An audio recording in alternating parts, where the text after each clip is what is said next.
Welcome to Sports in the 607, where we talk games people play. Here's your host, Bob Michaels.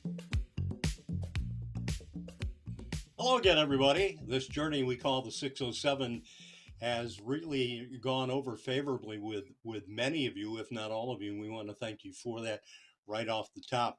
And for the past month or so, we have been talking with so many different people from different lines of sports and all of that. And these are people that I have encountered during my broadcast years in the 607. And today we've got a sister act with us, two young women that I met at the tender age or school year of 7th and 8th grade, if I remember correctly. Yep. Quincy Lewis Buggs and Megan Lewis Madden with us today. Ladies, welcome. How are you?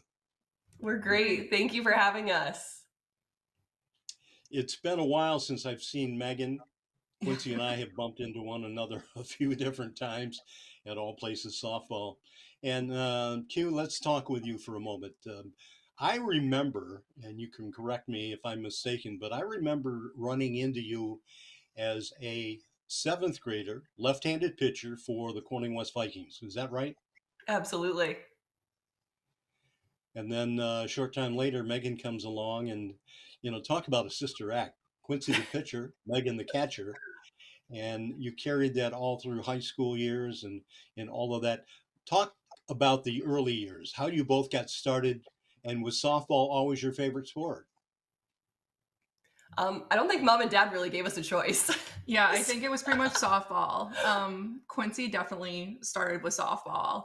And then it got to the point where she got really good.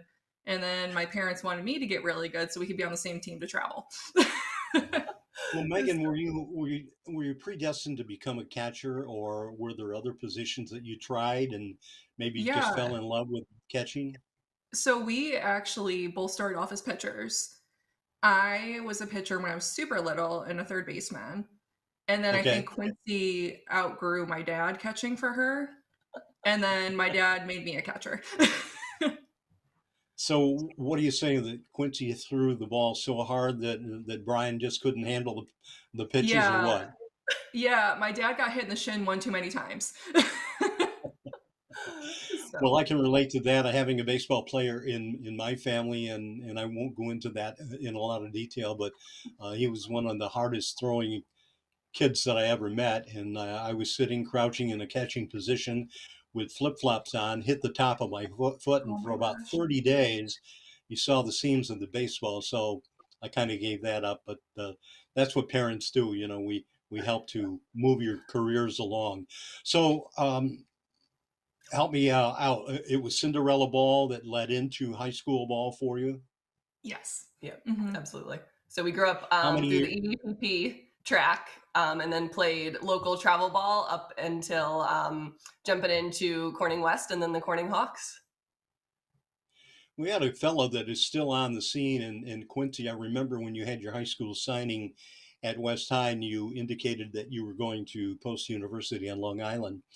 And I said, long-term plans, and I said, I realize that this is just the start of your college career. But you said to me, I inquired, what would you like to do in the future? And you said, I want to come back.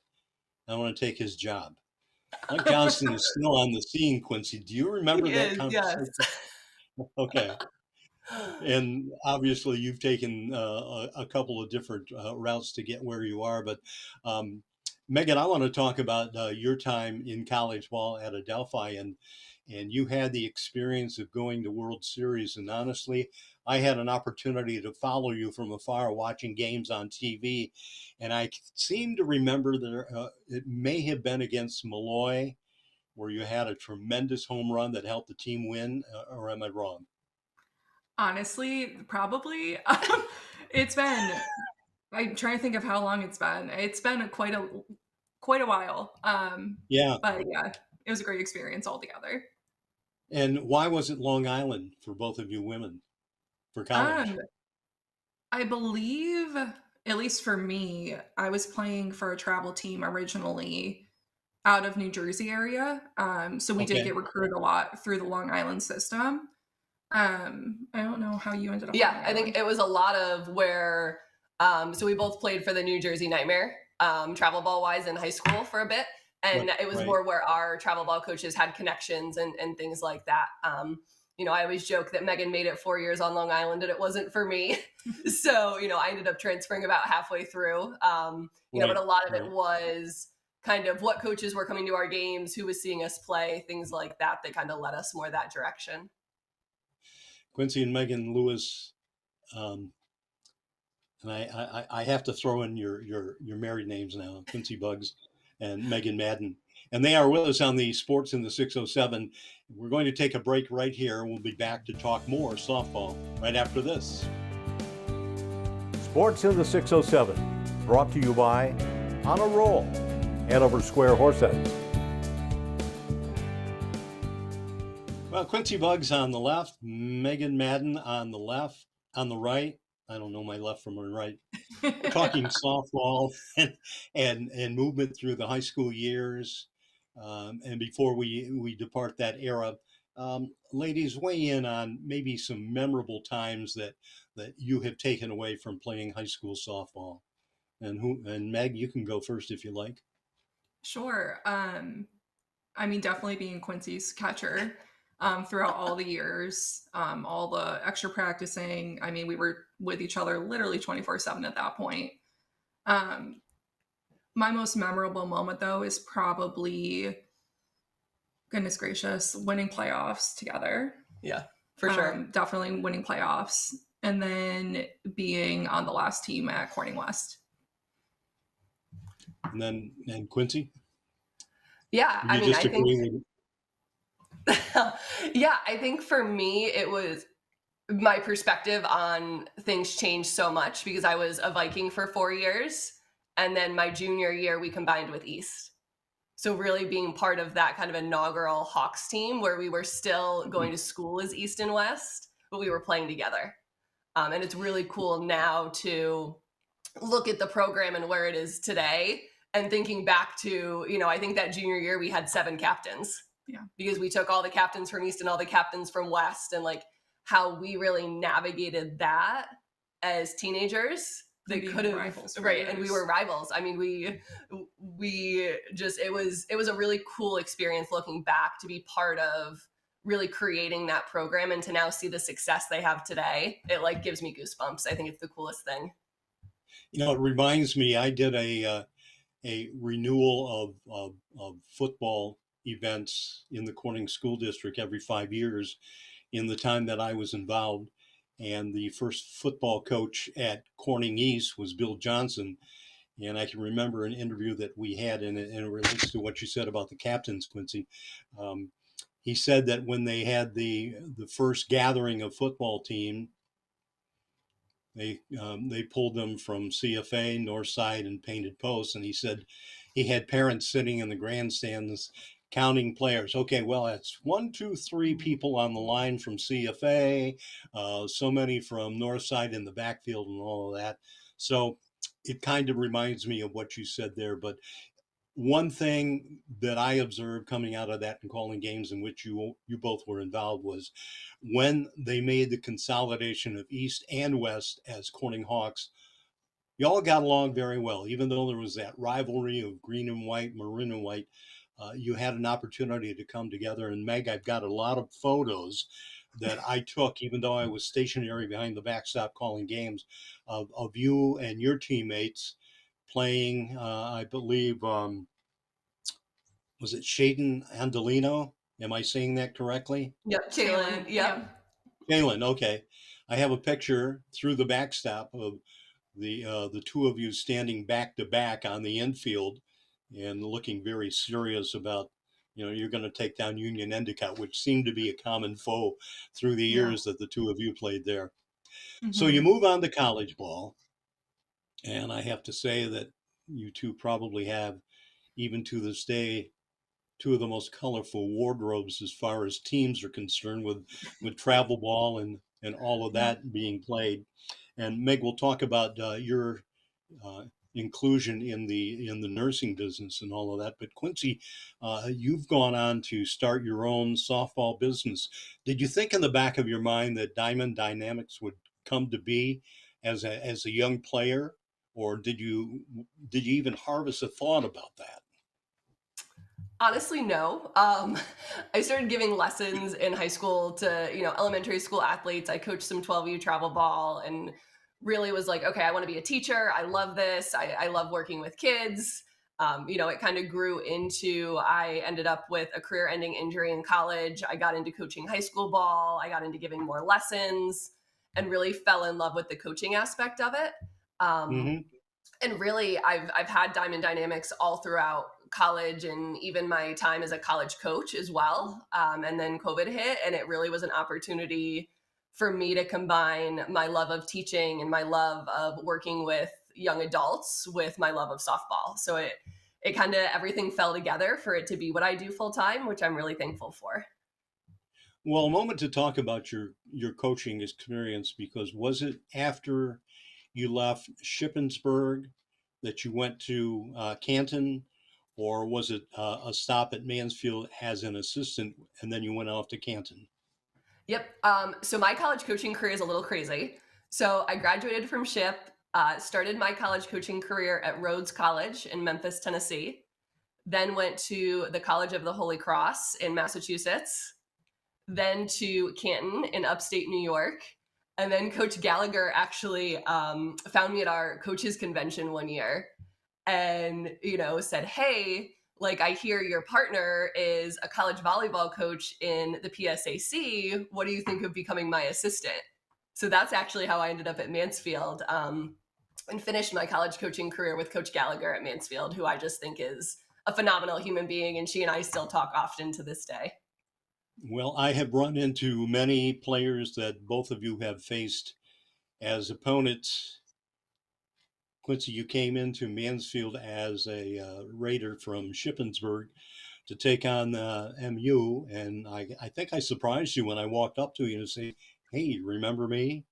And You then did, subsequently, after visits, future visits, we just kind of made a way to at least stay in touch and meet up again and everything like that. I thank you for that. Now, Megan, I want to focus on you took a different avenue as it is. Was nursing always in the back of your mind? So throughout high school, I actually did a program called New Visions Medical through BOCES. So my Okay. senior year, I knew I wanted to do something in the medical field. I just wasn't sure what. So the program through BOCES still recommended to this day. I believe they still have it.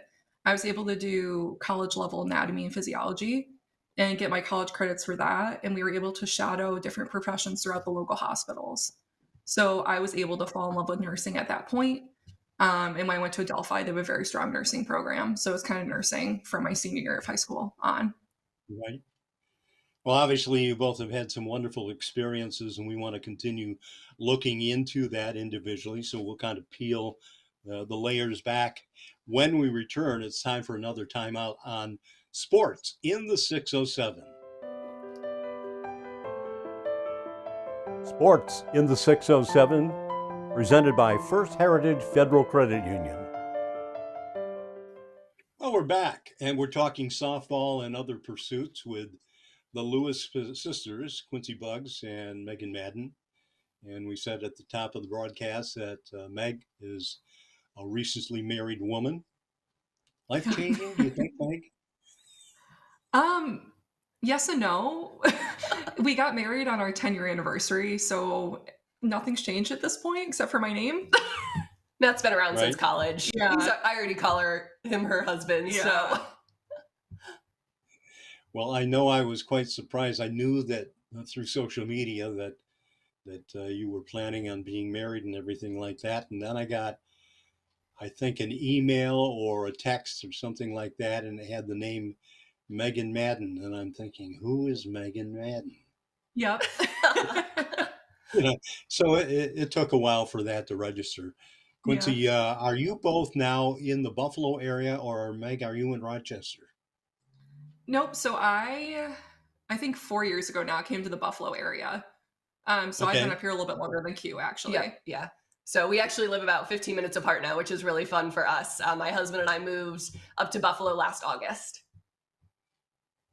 Well, I know that I had reached out to you about having I think, some softball events at Mansfield in the spring of 25. And you had mentioned that you had gone off, shuffled off to Buffalo as it is, and there you are. So expanding your business, Quincy, talk a little bit about dynamics and what you actually do. Yeah, absolutely. So I really take all of my experiences as a college coach, as an athlete, as an educator, and now I work with high school families and teams and really support them through the process of connecting with college coaches and college planning and finding a home to play softball in college. So it's been super fun, and we've placed about 60 kids in college right now and have another 80 in programming. Was there anything of equal value or experience back in the day when you were coming up through the ranks of softball? Yeah, so I think the recruiting process has changed so much since we went through it in general. For us, a lot of our kids ask how we got recruited, and my answer is always there was so many fewer teams and so many fewer events that we really just showed up to a lot of events. Yeah. And there were 50, 60, 70 college coaches there. So I would say there were probably people doing what I did, but it wasn't necessarily as prevalent because now there are so many athletes that it's easier to get lost kind of in that group of athletes, and it's harder for coaches to connect with individual kids. Megan, having an older sister and obviously a close friend, I'm assuming you both are friends off the screen, so to speak, but when you think back on most days? Most days. Okay. Meg, when you were coming up through the ranks and playing ball, how helpful and what are some of the things, even though you may not be playing and not being involved in an enterprise like Quincy, but how helpful are the life lessons that you picked up back in those days that have helped you day to day in your nursing profession? Yeah, honestly, one of my first jobs as a nurse that I got was because I played softball. So I tell this story a lot. And when Quincy pulls me out of retirement to talk to her kids, I tell the story. When I sat in for one of my first interviews for nursing, and I started in the pediatric ICU out of college. So it's pretty intimidating to start off with. But I sat down and I went through kind of why I want to do this. And I was like, I was a collegiate athlete. I've played softball since I could walk, basically. And right then and there, they knew that my time management skills were probably impeccable. And just being an athlete and being a collegiate athlete, playing throughout high school, your time management skills have to be great, right? Like we're practicing 4 hours a day, and you have to get good grades, and you have to do all these things. So after I got the interview, I got my first job, I was talking to my nurse manager, and she's like, yeah, like if you look around here, most of them are ex-athletes. Just because of time management skills alone, that's something you really can't teach off the back. It's something it has to be learned. And talking about the aspect of something that had to be learned, obviously, even to be a successful player, whether you're a catcher or pitcher or a fielder, you've got to have a lot of prep time. And then in this day and age, you run into so many different people, so many other athletes. If you're not prepared to handle the challenge, it kind of sometimes I would think would be futile, but preparation is very important. Would you both agree? Mm-hmm. Yeah, absolutely. I tell our athletes all the time, I think back to really the recruiting process, and becoming a college athlete is almost exactly the same as the interview process as an adult, and learning how to, sit in conversations with coaches and do a full day visit and be able to talk to 5 or 6 different people on a campus and have different conversations with them. And so much of that mirrors what these kids are going to go through as an adult through that interview process and through becoming, a true member of society. Well, these two women have learned along the way. They're sharing some thoughts on their life experiences and what they're doing in the business world. And they are Quincy and Megan. And they're with us today on Sports in the 607. We'll take a break right here and be back with more thoughts. Sports in the 607 is presented in part by Empire Sports of the Southern Tier. Well, once again, welcome back to Sports in the 607. For those of you who do not know me, I'm Bob Michaels. I've had a lot of travels, calling games at many different levels, high school and college in the 607. Two women who are with us today, Quincy Buggs and Madden, we crossed paths back in their high school days. Megan was a catcher, and both in high school and in college, and Quincy was able to parlay that experience all through her high school and college days. Quincy, we ran into one another after you graduated from college at the Corning Painted Pole Sports Hall banquet when you were inducted. And I believe it was 2013 because RLM Sports had just launched, I think, in the spring of 2010. We're going on our 16th season, so I think we're doing something in terms of continuing the coverage of local athletes. And the two of you have played a major part in helping us to develop this particular social media platform. And I want to thank you for that. So as we run down the home stretch of today, Quincy, looking ahead for your program, what advice would you give young athletes who might be aspiring to move it up a notch, to improve their game? Yeah, so I think the biggest thing that I talk to our athletes about is really focusing on your own journey. And whether that's a middle school athlete trying to make a varsity team or a high school athlete trying to play in college or whatever that is, I think especially today with social media being so prevalent and information being so accessible, it's really easy to start playing the comparison game. And I know that's something we did a little bit as athletes, and it wasn't nearly as crazy just because we didn't have the social media that these kids have today. And really focusing in on what's going to be best for me and what do I want. And I think we both probably felt a little bit of the pressures of that as athletes because we were athletes that had Division I interest and both chose to play Division II. And both had really great careers at D2, but there were a lot of people that the first thing they asked was, well, why didn't you play Division I? And it wasn't, Right. Oh my gosh, that's exciting. You went to back-to-back World Series. You did these amazing things. It was, well, why weren't you D1 athletes? And I think there's that stigma there a lot for athletes, and really focusing on what's best for me in my future and not what's going to look good to everybody else. Well, Megan, a number of coaches have said to me through the years they like athletes who play multiple sports because it wakes up other areas of muscle development and all of that. And some athletes choose to play one sport, and certainly there's nothing wrong with that.